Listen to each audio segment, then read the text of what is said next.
అతిథిగా విచ్చేశారు రాష్ట్ర జలవనరుల శాఖ మంత్రి.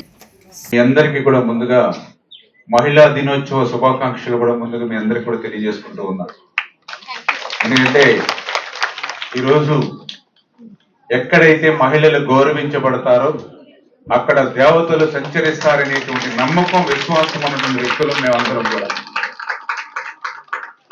అందుకనే ఈరోజు చంద్రబాబు నాయుడు గారు కానీ, ఆ రోజు అన్న నందమూరి తారక రామారావు గారు కానీ, మీ అందరికీ తెలుసు నా తెలుగింటి ఆడబొడుచులు అని ఎంతో ఆప్యాయంగా పిలిచేటువంటి వ్యక్తి అన్న ఎన్టీఆర్ గారు. ఆయన మాటల్లోనే కాదు చేతల్లో కూడా చూపించేటువంటి విధంగా ఆ రోజు మీ అందరికీ తెలుసు, ఒక దేశ ప్రధాని సాక్షాత్తు మహిళ ఉన్నప్పటికీ కూడా మగవాళ్లతో పాటు ఆడవాళ్లకు కూడా సమాన హక్కులు ఇవ్వాలనేటువంటి ఆలోచనతో ఆ రోజు ఎన్టీఆర్ గారు ఈ రాష్ట్రంలో శ్రీకారం చుట్టినటువంటి పరిస్థితులు.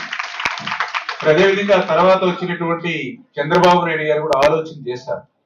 ఈరోజు సమాజంలో సగం మహిళలు, జనాభాలో సగం మహిళలు, సగం ఉన్నటువంటి మహిళలు అభివృద్ధి చెందకుండా ఈ సమాజం అభివృద్ధి చెందదు, ఈ రాష్ట్రం అభివృద్ధి చెందదు అనేటువంటి ఆలోచనతోటి మహిళలు కూడా చిన్న చిన్న అవసరాల కోసం తండ్రి మీదో, కొడుకు మీదో, భర్త మీద ఆధారపడటం కాదు, తన కాళ్ళ మీద తాను నిలబడాలి అనేటువంటి ఉద్దేశంతో ప్రపంచంలో ఎక్కడా లేనటువంటి విధంగా డోక్రా సంఘాలను కూడా ఆంధ్రప్రదేశ్ రాష్ట్రంలో తీసుకొచ్చి ఇవాళ మహిళా ఆర్థిక సాధికారతని ఆంధ్రప్రదేశ్ రాష్ట్రంలో తీసుకొచ్చినటువంటి ఘనత కూడా మరి చంద్రబాబు నాయుడు గారి విషయాన్ని కూడా ఈ సందర్భంగా తెలియజేసుకుంటూ ఉన్నాం.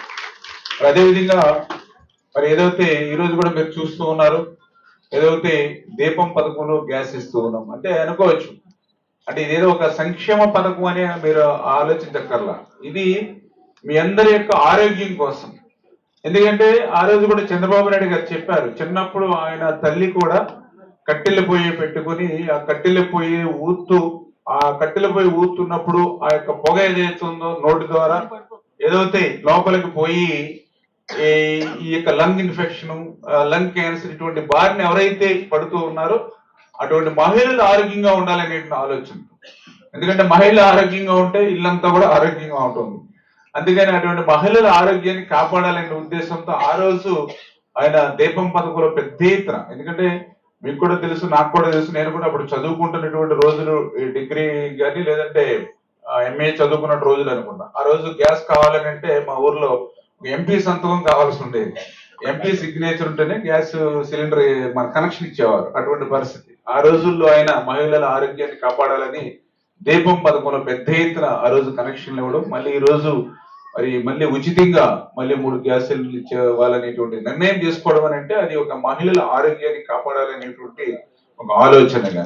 అదేవిధంగా ఉద్యోగ విషయాల్లో మహిళలకు 50% రిజర్వేషన్ ఉండాలనేటువంటి ఆలోచనతో కానీ, అదేవిధంగా కండక్టర్లుగా ఆర్టీసీ బస్సుల్లో కూడా ఆ రోజు చంద్రబాబు నాయుడు గారి మహిళలను కూడా మరి తీసుకొచ్చినటువంటి విషయం కూడా ఈ సందర్భంగా గుర్తు చేసుకుంటూ, మరి ఈ రకంగా మరి అటు చంద్రబాబు నాయుడు గారు కానీ, ఇటు పవన్ కళ్యాణ్ గారు కానీ, అదేవిధంగా వీరిద్దరికీ తోడుగా అటు నరేంద్ర మోడీ గారు కానీ ఈరోజు ఒక మహిళా సాధికారతగా ఈరోజు ఈ రాష్ట్రంలో కానీ ఈ దేశంలో కానీ పనిచేస్తున్న విషయాన్ని కూడా ఈ సందర్భంగా మరి తెలియజేసుకుంటూ, ఖచ్చితంగా రేపు రాబోయేటువంటి రోజుల్లో కూడా అది చంద్రబాబు నాయుడు గారి ఆలోచన కూడా రేపు చట్టసభల్లో కూడా మహిళలకి మనం రిజర్వేషన్లు కల్పించాలి, తద్వారా మహిళల భాగస్వామ్యాన్ని పెంచాలని ఆలోచన. ఈ మరిన్ని సంక్షేమ కార్యక్రమాలు, మరిన్ని అభివృద్ధి కార్యక్రమాలు మరి చేయడానికి చంద్రబాబు నాయుడు గారు, పవన్ కళ్యాణ్ గారు ఎప్పుడు మీతో పాటు ఉంటారని చెప్పి తెలియజేసుకుంటారు. ప్రెసిడెంట్ మైథిలి దేవి గారికి నిమ్మల రామానాయుడు గారిని సన్మానంతో సత్కరిస్తున్నారు. అలాగే